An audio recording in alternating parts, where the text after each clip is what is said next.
the Ed 540 Final Exam Part 3. Going to be explaining some of the things that I learned about what it means to integrate technology into our classrooms nowadays and why that's important. And I'll be showing you a series of different tools in order to do that. One thing I must say ahead of time is I'm a little sick, so you'll have to bear with me a bit as we walk through this.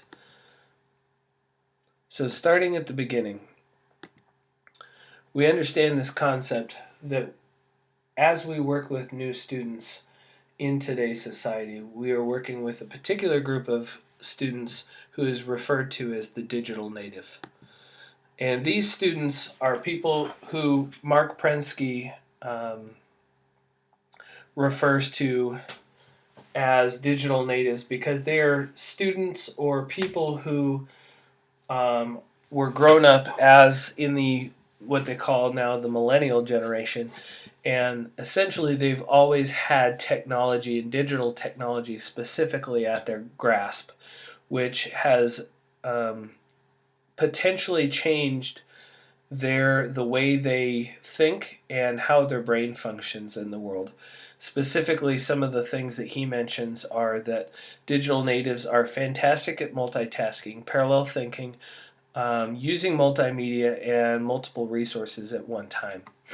Now, the other side of the coin is a group of people who basically have been around before the digital age started. Now, they may also use digital technology every day, but they're referred to as digital immigrants. And these are people who have come along and started using this technology, and they're often more familiar with a time where text was important, there was limited resources, they do more sequential thinking and single tasks and things like that. So if we think about how we're going to speak to and teach to a specific group of students like this, we need to tap more into new ways to motivate internally. So we function and start to focus in on a particular theorist by the name of John Keller, who uses a model of motivational design that he refers to as ARCs. And starting at the beginning here, he focuses on drawing in students' attention through using real stories or challenges or things that students can get interested in, usually through things like inquiry arousal, and then onto relevance. And he speaks specifically to things that are happening in their life every day. So you identify clear benefits or relate to different work situations or their real life that they're experiencing as we work. And that's why technology is specific, because they're already living and immersed in a world of technology. So if we use technology in their classrooms, we're giving them a little bit more relevance into their day-to-day life. And then on to confidence. When we chunk up their work and give them bits and pieces at a time and allow them to do multitasking with smaller bits of information, they're able to contextualize assessment exercises and different scenarios like that. And now, because of this work, students will have a certain amount of satisfaction in completing bigger tasks because they were chunked smaller, and now they've completed a bigger task and they've crossed a bigger finish line. And nowadays we'll also notice that there are new standards that are required for teachers to teach using technology. These used to be referred to as NETs, and now it's just the ISTE teaching standards, and they go a little something like this. They start with student learning and creativity. They function on digital age and learning experiences and assessments. We take a look at digital age work and learning. We focus on what it means to be a digital citizen and being responsible with the technology that we're using and the communities and social networks that we're a part of. And then we also integrate technology into helping students know what it means to have professional growth and leadership through using technology. And one of the quotes from the standards that I think sums up what the standards mean and what's required of teachers nowadays is that teachers continuously improve their professional practice, model lifelong learning, and exhibit leadership in their school and professional community by promoting and demonstrating the effective use of digital tools and resources. And one of those digital tools and resources that I want to focus on is Edmodo. Edmodo is specifically an educational social network that allows students basically some practice at modeling good digital citizenship, and it allows students to see how teachers model good digital citizenship, and it allows for class collaboration, working on different projects together at night, on weekends, in class and out of class.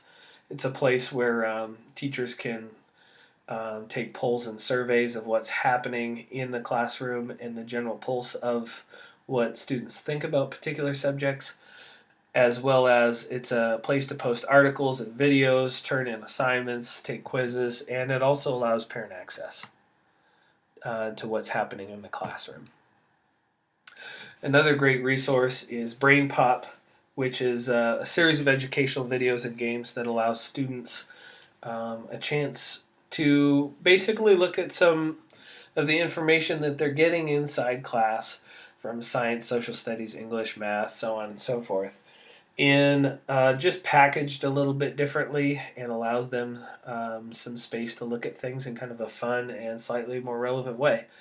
There's great videos that teachers could use in a classroom, and great videos that teachers can have students look at night, and then they can come prepared to have a conversation because they have some built-in knowledge about topics beforehand, as well as doing some fun in-class assignments and worksheets. And another one that's super fun that kids of all ages really get into, it's a fantastic literacy tool, is Puppet Pals, which is essentially a digital puppet show that allows students to basically tell stories, read poems, and do a series of different things, and even recite famous speeches using some of these funny puppets. And they have everything from political stuff to talk show hosts, and there's a series of different funny kind of kid-specific icons that you can use in order to create those puppets.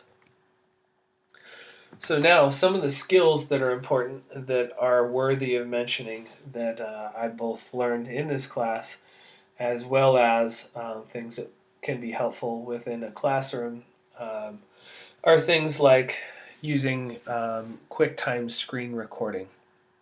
And using QuickTime screen recording, I can do things like this. Using QuickTime screen record, you can even do screen recordings like this one right here.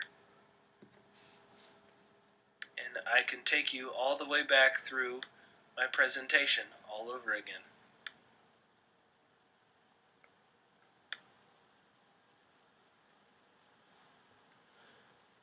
And then if we take that screen recording, like I'm going to do right now, I'm going to take it to a place that we often look at, funny gag reels of hilarious, videos of people falling on their face and things like that here on YouTube that we're familiar with. But I want to take it a step further and show you that not only can you watch videos there, but you can post videos as a student as a way to do different projects and create your own movies that can be used for a series of different things, from presentations, literacy work, so on and so forth. And what we see with this is then we can post to places like a wiki page.